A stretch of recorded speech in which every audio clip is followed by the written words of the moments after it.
Thank you. So I'll be introducing our keynote speaker. If you give me a sec.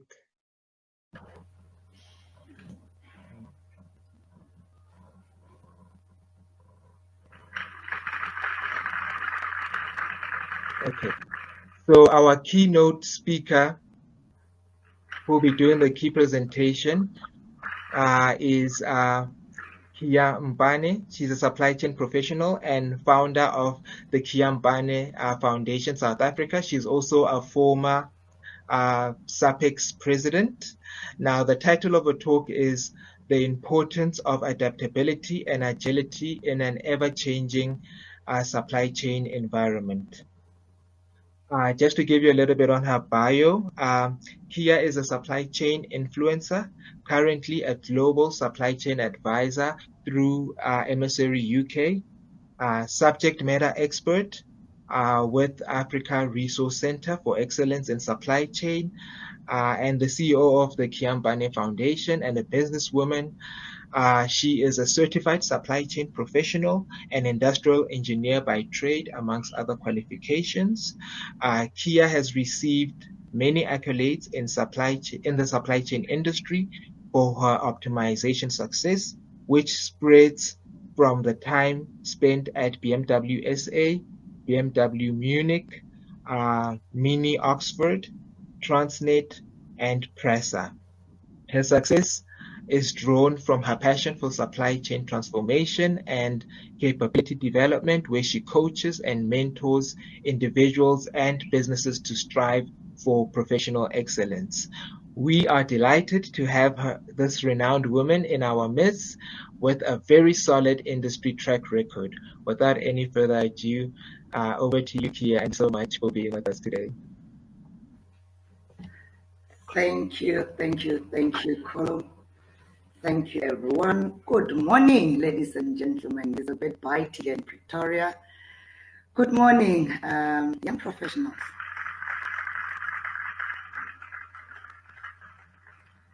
Good morning, the future of supply chain. I am not here to give you a presentation. Kolo is wrong. I'm actually here to have a sister talk. A talk and touching on issues that I would have loved for someone 26 years ago to have actually spoken to me. The flow of this content is first to reflect on my own experiences at the time that one had to go through the career. So let me just quickly see if I can be able to share with you. Just hold on. There we go.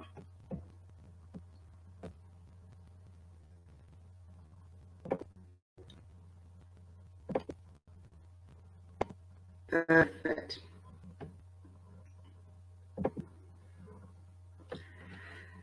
I want to zoom into my own and reflect on my own journey and why is this journey important. I'm an industrial engineer, as Kolo has mentioned, and it's a profession I fell into by chance. I will take you through that. This was a decision made by an 18-year-old. At the time, one has just completed matric. You are trying to strive into your next qualification so that you can be able to build a career. And I did not really have much of placement. Vets Technicon at that point in time, there were all these long queues. Here's this 18-year-old from Mafeking who says this queue actually does not have people. There's a board written industrial engineering. Here. I was meant to... Hello? Sorry. Can you size your slides to presentation mode? I've put on presentation mode. Because it's still showing in small. Okay, just hold on. Anybody with bad eyes like me is not going to be able to see the presentation. Okay, let me try again. Apologies for that. I did put on... No, it's just sometimes the system just doesn't want to make them bigger. Okay, let me try again. So I'm sorry to interrupt you. Is it better now? It's still small. Still doesn't want to change to presentation mode. I've got it on presentation mode on my side. I just don't know what happened, but it's fine. I will just talk. It's a picture. I can't share it. I will just attempt again a bit. Okay, no problem. Okay. So I want to take you through this history whereby this 8-year-old now enters Vets Technicon, panicking, thinking that for the entire year one will have to sit at home. I entered into this role for industrial engineering, not even knowing what industrial engineering was all about. This is where the agility comes from.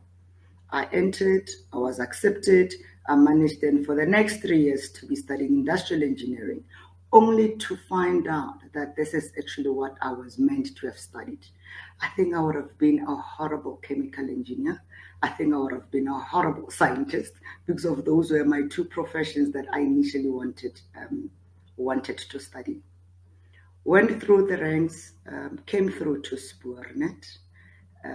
No one prepared me for the environment of the work world. I started at Spoornet assuming after graduation I'll get a nice cushy office, I'll wear a tie and stockings and heels, only to be given gumboots and an overall. So for about 18 months of my life, literally I was underneath the wagon, studying the bogie process, how split pins are opened at a bogie. A bogie is like the axle of a train.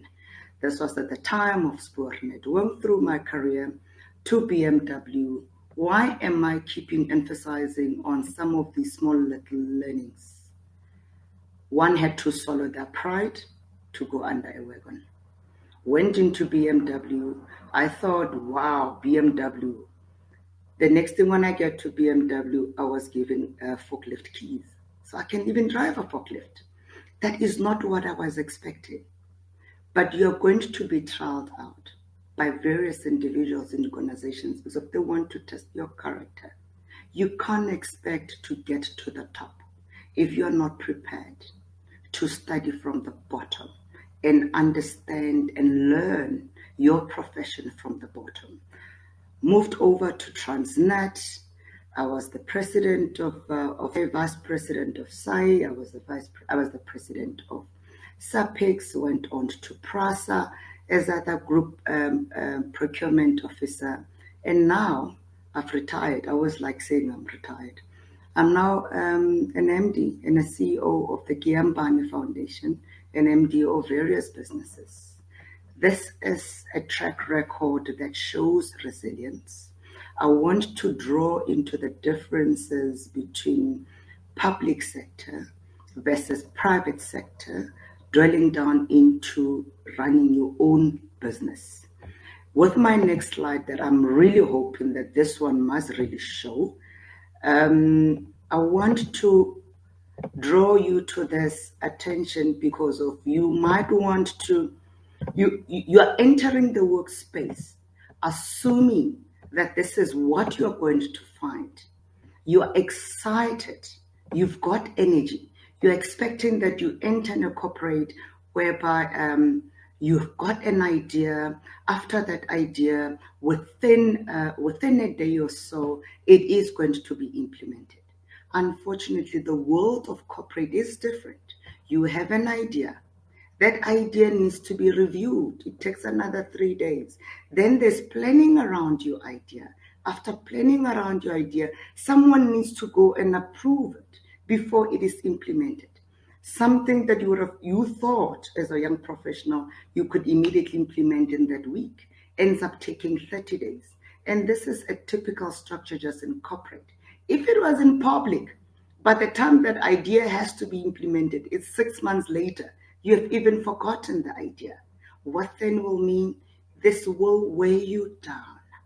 It will weigh you down. You will think that your value in that organization is not needed. I want you to be able to persevere when such things happen. Organizations are designed in that manner.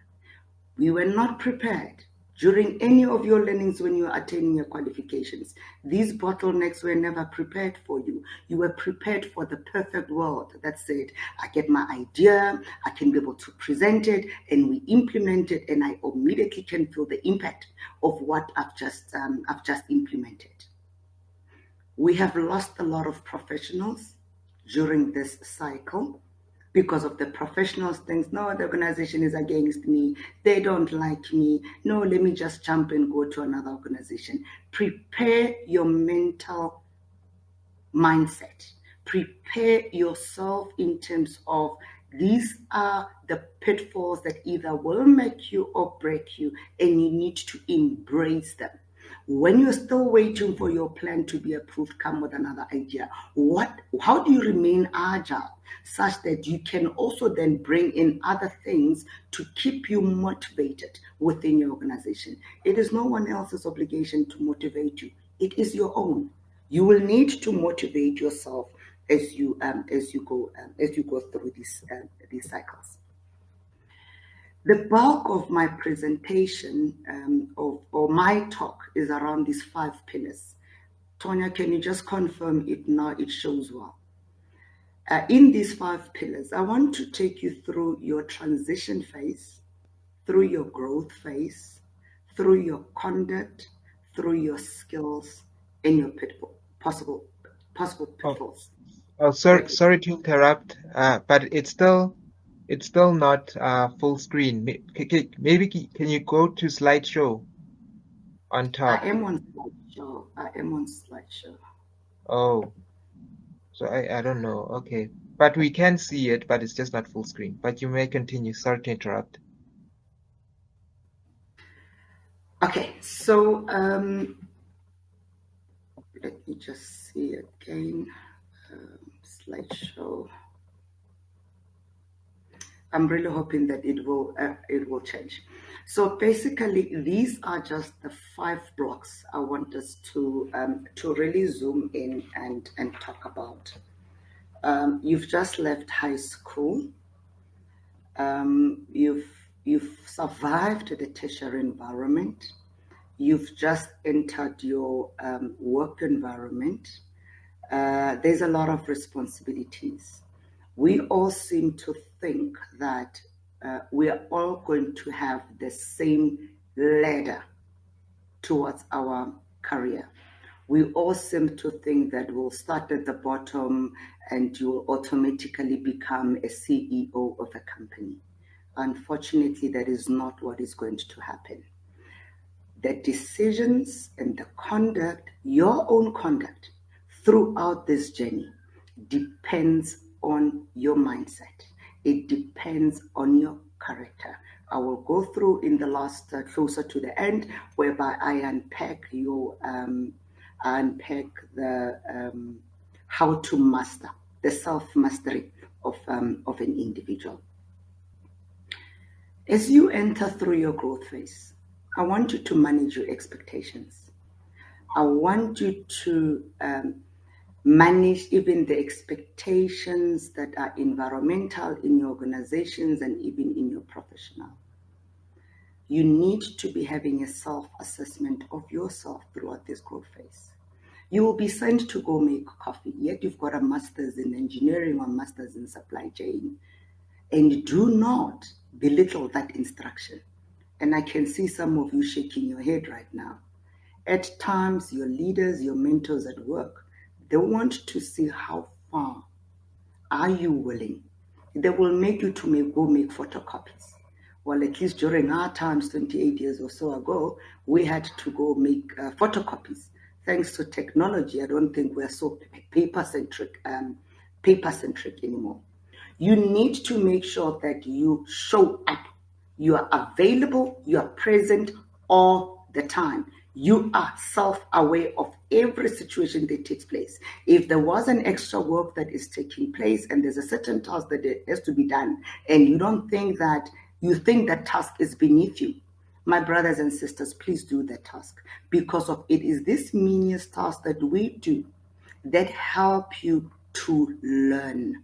When you are in those warehouses, like myself as a young individual, I'll be in the warehouses and I'll be chatting with these old men.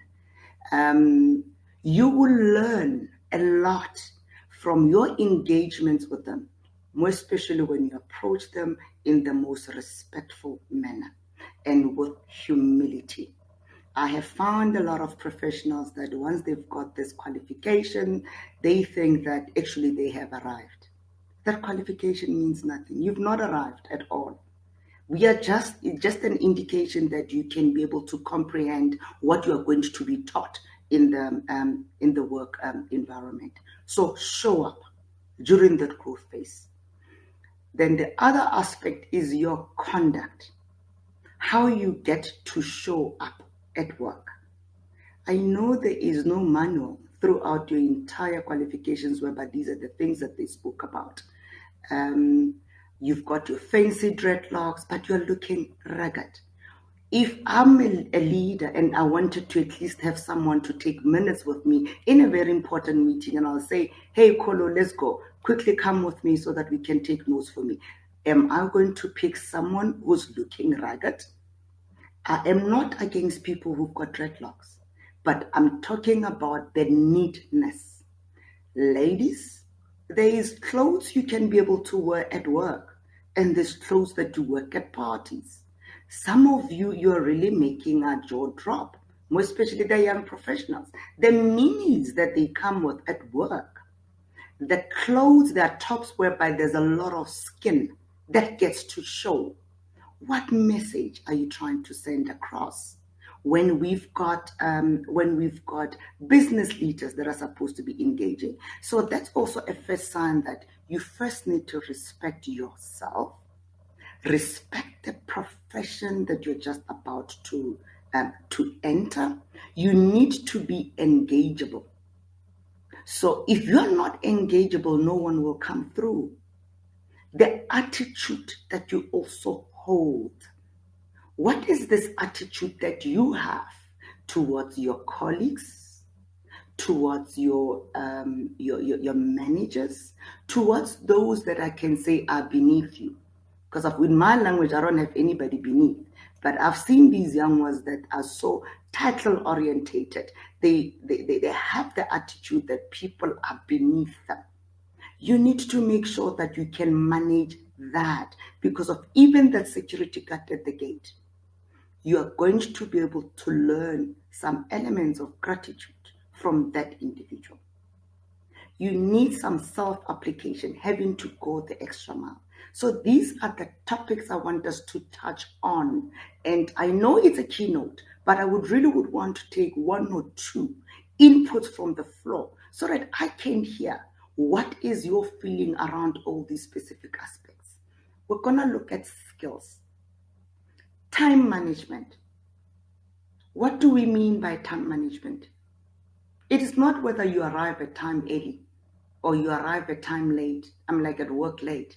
Is an aspect of being able to manage the time you are allocated to do your tasks so that you can be able to have time to review before you can be able to submit. If you're always late on your milestones, it's a reflection of your conduct as an employee. Can you be able to manage your work in packages, in manageable packages, and treat it as if it was a project? It could have been something as small as arrange an event, but you need to be able to make sure that you have all my resources. Do I know who's going to do what? When do I send out all my communications? So it's all around management of your project. The world today requires individuals that have got analytical skills, being able to manipulate mass data. Are you able to take readings and create a story in just a 1-2 pager that can be meaningful to the next person? We are expecting you as the young professionals to can be able to do that. Because of the older generation is not that technologically advanced, but you are. Are you honing onto your skills or are you just utilizing those skills for something else? What are the value add tools that you need to be brushing on? which is basically what I call optimization skills. The world today requires professionals that can be able to input into a re-engineering, into optimizing, whether it's a chap supply chain, whether it's a process, whether it's a system that needs to be done. Are you well vested? How good are you with presentation and persuasion skills? I always refer to the 1 minute lift 1 minute lift discussions. Are you able to package content and drive and narrate your story in just the 1 minute that any important person that was in that lift, if they were to hear you, you would have managed to have sold your idea? So learn to prepare selling your ideas in just 1 minute. Not just about the elevator speech for yourself in terms of your career. I want you to be able to keep on practicing being able to present just in 1 minute any idea that you've got. Leaders are busy. They don't have that 1 hour for you. But if you were at the water cooler, that 1 minute could actually make them to say, actually, I want to hear more about what you have to say. There's pitfalls out there that our universities, our tertiaries did not prepare us for. Those possible pitfalls we're talking about, it's basically your own individual management.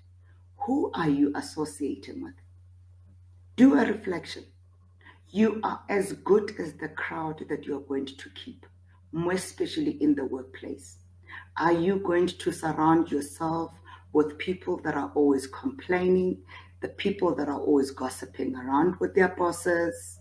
Are you going to be amongst people that really wants to make an impact in the organization?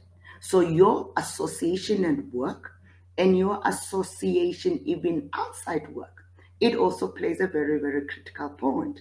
Are you going to associate with friends that says it's a Sunday, let's go to Konga, or let's go to 012? I know in Pretoria they refer to 012 club. Are you going to go to 012, drink yourself, stoop? By the time you leave the club is 1 o'clock in the morning, and yet at 7 o'clock you must be at work. How do you think you're going to appear on that particular day? Lack of ambition, lack of learning and interest. And I think one pitfall I want you to guide against it is the entitlement. Are you also financially savvy from a financial management perspective? You're excited, you're getting your first paycheck. If you're lucky, you're a graduate in training and you're earning 20,000 Rand. That 20,000 Rand, you think, I can rent out a flat. After renting out a flat, I can go get my polo. Is it my golf? You start falling into a trap of debt. You start thinking that you'll buy your house, but you did not plan for it. So it goes back to managing your time, managing your ambitions. So you will fall into a trap because of now your obligations are beyond your affordability. And if most of you are in the supply chain environment, whether it's in warehousing, procurement, distribution, you then will start being tempted by things that should not tempt you. I think in this day and age, we know the environment that we're in is very corrupt-centric. You are going to fall into those pitfalls.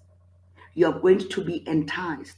There's leaders above you that will entice you with things that shouldn't be enticing you. But because of you found yourself in this trap, you then become corruptible.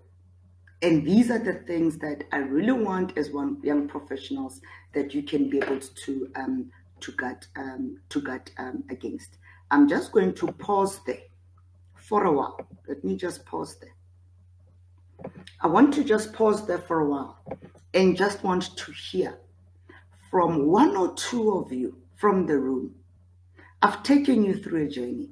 I want you to just give me a 30 seconds, your expectation into how do you think this career is going to evolve for you. And this is the reason why I wanted to hold into, are you able to adapt? Are you able to become agile, to be able to comprehend this 30-year journey that you are going to have? Most of you have a 30-year journey. In this 30 years, either You're going to decide to be an employee.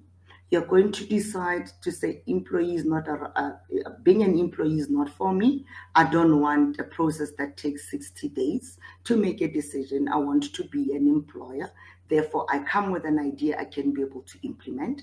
You will face the bureaucracy that will weigh you down, that will make you lose yourself and even doubt your capability.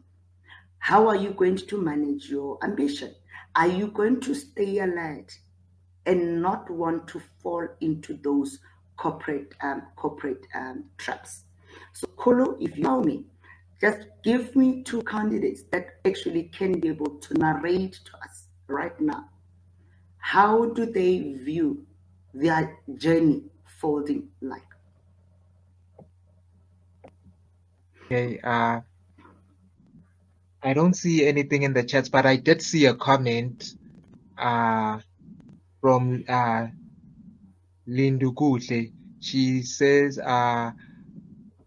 for how long should we endure that suffering? I think she's talking about, when you enter the workplace and as you said, like they would test you with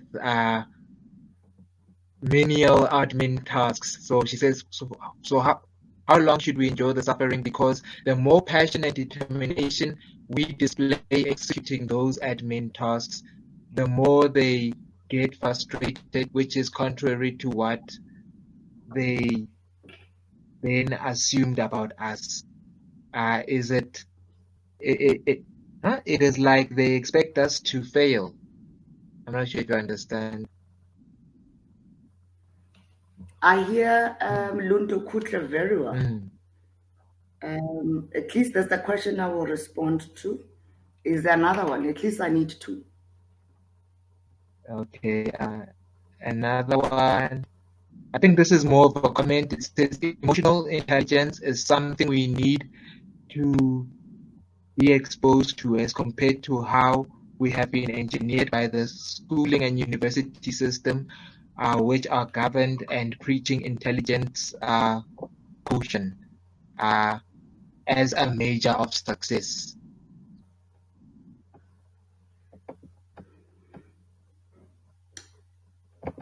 Thank you, Kolo. And it was not really a trap I was laying out for everyone when I asked for these questions to come through. And Nkutla, I'm not putting you on the spot. This is the exact feeling that most of the young professionals come through. What I want to pick up from the words is, how long must I endure the suffering? So mentally, you've already rationalized it to a suffering. I never said I suffered. I am that I've got what you call this, the marks on your back. It is actually what will be building your character. Although you're viewing it as a suffering, it is not a suffering as you're enduring this process. It is a process that is building your character so that we can be able to see whether are you able to break yourself from what you refer to as the suffering or not. And yes, indeed, emotional intelligence is quite key. It's quite key for you to be able to know your surrounding, which is then going to lead me to the next block I want to share. It's a pity that for some reason my screens don't share as well as I thought should be sharing. Let me first put it on presentation mode. Oh, I do have one more comment. It's from Pale's side, and she says it's important to anchor yourself, remember your purpose, know your why, always self-reflect on your progress and know what your goals are. Also, I believe that it is it is it is have a moral, or maybe she may say it's important to have a moral compass in decision making and ensure that they are correct decisions, knowing the impact of it all.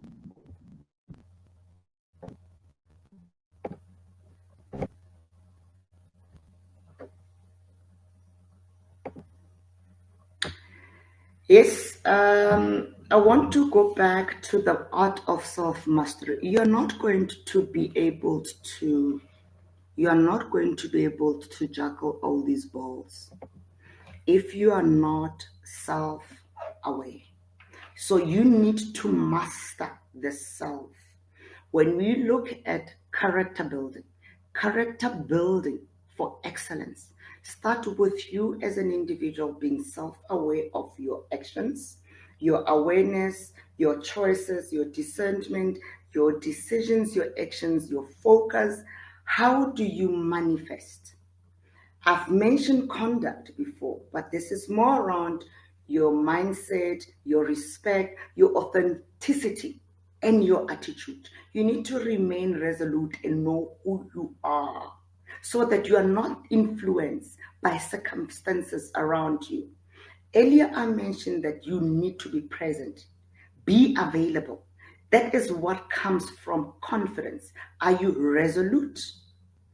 Are you content with your skills? Do you speak with authority when you engage anybody else? This is what is going to start showing the leaders out there that there is some capability to work within from that individuals. And as you go through this journey to try to master and understanding yourself, I always want to make sure that you also do a review.